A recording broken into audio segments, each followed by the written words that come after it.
Assalamualaikum warahmatullahi wabarakatuh. Perkenalkan, nama saya Nurjana dengan NIM 20200505021021017. Nah, video ini dibuat untuk memenuhi tugas mata kuliah ujian tengah semester mata kuliah analisis tingkat kesehatan bank syariah. Nah, langsung saja dalam video ini yang pertama saya akan membahas mengenai prinsip-prinsip sistem keuangan syariah. Nah, apa sih yang dimaksud dengan sistem dan prinsip keuangan syariah itu? Yaitu adalah sistem keuangan yang berprinsipkan kepada syariah, yakni berpegang teguh kepada Al-Quran dan hadis. Nah, menurut Wiroso, prinsip syariah adalah aturan perjanjian berdasarkan hukum Islam antara bank dan pihak lain untuk menyimpan dana atau pembiayaan kegiatan usaha atau kegiatan lainnya yang sesuai dengan syariah. Adapun sistem keuangan syariah yang dikenal dengan prinsip-prinsip syariah yaitu yang pertama ada prinsip bagi hasil atau investasi mudharabah. Yang kedua yaitu prinsip penyertaan modal atau musyarakah. Yang ketiga ada prinsip jual beli atau murabahah, dan yang keempat prinsip sewa atau ijarah. Berdasarkan Al-Quran dan Sunnah, prinsip sistem keuangan syariah adalah meliputi yang pertama larangan riba, kemudian yang kedua pembagian risiko, yang ketiga uang sebagai modal potensial, yang keempat larangan spekulatif, yang kelima kontrak atau perjanjian, dan yang keenam adalah aktivitas usaha harus sesuai syariah. Nah, yang selanjutnya yaitu instrumen keuangan syariah. Nah, instrumen keuangan syariah adalah suatu produk, alat, dan aset ekonomi yang berbasis Islam, sehingga ketika melakukan sesuatu kegiatan ekonomi harus sesuai dengan prinsip-prinsip hukum Islam syariah itu sendiri. Yang pertama yaitu pembayaran secara syariah. Nah, pembayaran ini biasanya memuat akad dan berisi tentang perjanjian kewajiban kontrak antara kedua belah pihak, di mana yaitu meliputi musyarakah dan mudharabah. Nah, yang kedua saham syariah. Nah, saham yang satu ini merupakan instrumen dari pasar modal syariah. Perbedaan dengan saham konvensional terletak pada jenis serta mekanisme usaha di suatu saham. Yang ketiga sukuk. Sukuk adalah efek berbasis Islam yang bisa digunakan untuk pembiayaan perusahaan. Adapun proses penerbitan perdagangan harus tetap dengan prinsip ekonomi syariah. Yang keempat yaitu reksadana. Reksadana syariah adalah instrumen keuangan yang mengumpulkan dana para investor yang nantinya akan diinvestasikan ke dalam bentuk surat berharga serta saham yang sesuai dengan prinsip-prinsip keislaman. Yang selanjutnya yaitu deposito syariah. Deposito syariah jenis ini merupakan produk perbankan yang pengelolaan sesuai dengan asas keislaman. Selanjutnya yaitu saya membahas mengenai teori dan praktek perantara keuangan syariah. Nah, perantara keuangan atau financial intermediary adalah suatu lembaga keuangan atau perusahaan yang berperan sebagai perantara antara pihak penyedia layanan dan juga pelanggan. Nah, peran perantara keuangan syariah atau financial intermediary adalah bertujuan agar bisa menjadi sumber daya keuangan untuk perusahaan. Itu artinya financial intermediary adalah sumber modal eksternal pihak perusahaan melalui adanya pemanfaatan fasilitas kredit yang sifatnya produktif. Nah, lembaga perantara keuangan itu ada dua. Yang pertama yaitu lembaga keuangan syariah bank, meliputi yang pertama penghimpunan dana. Penghimpunan dana di bank syariah dapat berbentuk giro, tabungan, dan deposito. Nah, prinsip operasional syariah yang diterapkan dalam penghimpunan dana masyarakat adalah prinsip wardiyah dan juga mudharabah. Yang kedua yaitu penyaluran dana. Dalam penyaluran dananya pada nasabah, secara garis besar produk pembiayaan syariah terbagi ke dalam 4 kategori yang dibedakan berdasarkan tujuan penggunaan, yaitu yang pertama pembiayaan dengan prinsip jual beli, yang kedua pembiayaan dengan prinsip sewa, yang ketiga pembiayaan dengan prinsip bagi hasil, dan yang keempat pembiayaan dengan akad pelengkap. selanjutnya lembaga intermediari yang selanjutnya yaitu lembaga keuangan syariah non-bank, yaitu meliputi yang pertama asuransi syariah. Prinsip asuransi syariah yaitu tolong menolong, kerjasama, kerelaan, amanah, keadilan, bebas riba, bebas gharar, dan bebas mesir. Yang kedua ada pasar modal syariah. Adapun efek-efek syariah yang diperdagangkan adalah saham syariah, sukuk atau obligasi syariah, reksadana syariah, kontrak investasi kolektif, efek beragun aset syariah, dan juga waran syariah. Yang ketiga ada pegadaian syariah. Yang keempat ada dana pensiun syariah, dan yang kelima lembaga zakat. Zakat merupakan bagian dari harta dengan persyaratan tertentu yang diwajibkan oleh Allah Subhanahu wa taala pemiliknya untuk diserahkan kepada yang berhak menerimanya. Yang keenam, lembaga wakaf. Nah, wakaf merupakan perbuatan wakif yang menyarankan pemanfaatan aset wakafnya, baik berupa hasil atau sewa. Dan yang terakhir yaitu baitul mal wa tamwil.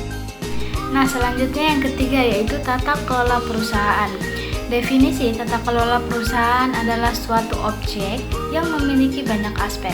Salah satu topik utama dalam tata kelola perusahaan adalah menyangkut masalah akuntabilitas dan juga tanggung jawab mandat, khususnya implementasi pedoman dan mekanisme untuk memastikan perilaku yang baik dan melindungi kepentingan pemegang saham.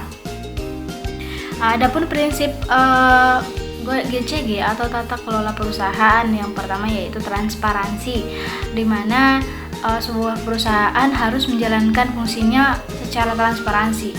Kedua, tanggung jawab. Yang ketiga, akuntabilitas. Yang keempat, profesional. Dan juga yang kelima, kewajaran. Nah, adapun tujuan penerapan GCG ini yang pertama untuk mendorong tercapainya kesinambungan usaha melalui pengelolaan yang didasarkan pada asas transparansi, akuntabilitas, responsibilitas, independensi, serta kewajaran dan kesetaraan. Yang kedua yaitu mendorong organ perseroan agar dalam membuat keputusan dan menjalankan tindakannya dilandasi oleh nilai moral yang tinggi dan kepatuhan terhadap peraturan perundang-undangan. Yang ketiga yaitu mengoptimalkan nilai perseroan bagi pemegang saham dengan tetap memperhatikan pemangku kepentingan lainnya. Yang keempat, mendorong pemberdayaan fungsi kemandirian masing-masing organ perseorangan. Nah, materi yang selanjutnya yaitu memahami konsep pemangku kepentingan atau stakeholder dalam perusahaan. Dalam terjemah bahasa Indonesia, arti stakeholder sendiri adalah pemangku kepentingan atau pihak yang berkepentingan. Stakeholder dapat dijumpai dimanapun, terutama dalam kegiatan bisnis, sehingga setiap perusahaan tidak lepas dari keberadaan tokoh penting tersebut. Suatu perusahaan berinteraksi dengan berbagai pihak atau pemangku kepentingan, mulai dari pemegang saham hingga kepada customer sampai karyawan, bahkan dengan para supplier. Nah, menurut Firman, stakeholder adalah suatu kelompok masyarakat yang ataupun individu yang saling mempengaruhi dan dipengaruhi oleh pencapaian tujuan tertentu dari suatu organisasi. Nah, jadi stakeholder adalah individu atau kelompok yang berkepentingan dalam sebuah perusahaan. Misalnya seperti pemegang saham, kemudian regulator, kemudian pemerintah, pelanggan atau konsumen, kemudian masyarakat, media massa, pesaing atau kompetitor, mitra kerja, dan lain sebagainya. Nah, stakeholder dapat dikelompokkan berdasarkan kekuatan, posisi, dan pengaruhnya. Kemudian klasifikasi stakeholder sendiri ada 3.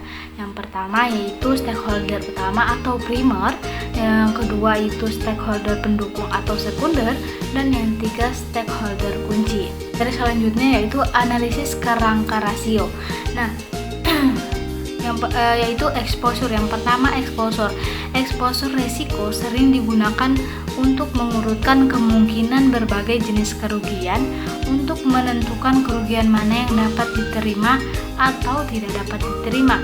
Kerugian dapat mencakup tanggung jawab hukum, kehilangan atau kerusakan properti, pergantian karyawan, perubahan permintaan, atau aktivitas lain yang dapat menghasilkan keuntungan atau kerugian bagi bisnis. Nah, tujuan perhitungan exposure resiko adalah untuk membantu penentuan keseluruhan tingkat resiko yang dapat ditoleransi oleh organisasi berdasarkan manfaat dan biaya yang terlibat. Tingkat resiko yang siap diterima organisasi untuk mencapai tujuannya disebut selera resikonya.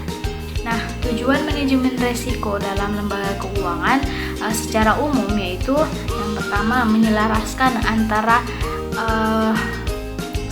risk appetite dan strategi pemimpin perusahaan. Yang kedua, mengaitkan antara pertumbuhan resiko dan imbal hasil. Yang ketiga, meminimalkan guncangan dan kerugian operasional. Yang keempat, identifikasi dan kelola resiko silang seperti produk menghadapi segudang risiko. Nah, adapun beberapa lingkungan risiko, yang pertama ada risiko kredit, risiko likuiditas, risiko pasar, risiko suku bunga, risiko nilai tukar. Nah, ada juga alat analisis risiko ini. Nah, analisis risiko ini adalah praktek menilai dan mengelola ketidakpastian untuk mengurangi potensi dampaknya pada suatu proyek. Ada dua jenis utama analisis risiko. Yang pertama, metode analisis kuantitatif, di mana menggunakan metode matematika dan statistik untuk menghitung kemungkinan dan potensi dampak risiko. Yang kedua yaitu kualitatif, menggunakan penelitian ahli untuk menilai kemungkinan dan potensi dampak risiko. Nah, yang selanjutnya yaitu manajemen risiko kredit.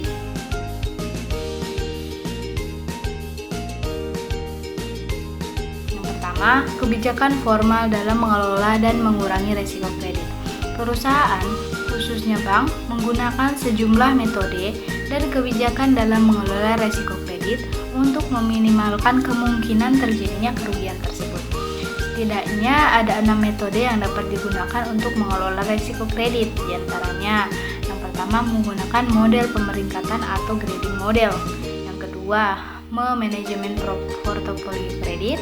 Yang ketiga, sekuritisasi. Yang keempat, peran agunan. Yang kelima, monitoring arus. Yang ketujuh, manajemen pemulihan. Nah, yang kedua, kredit khusus untuk bank syariah.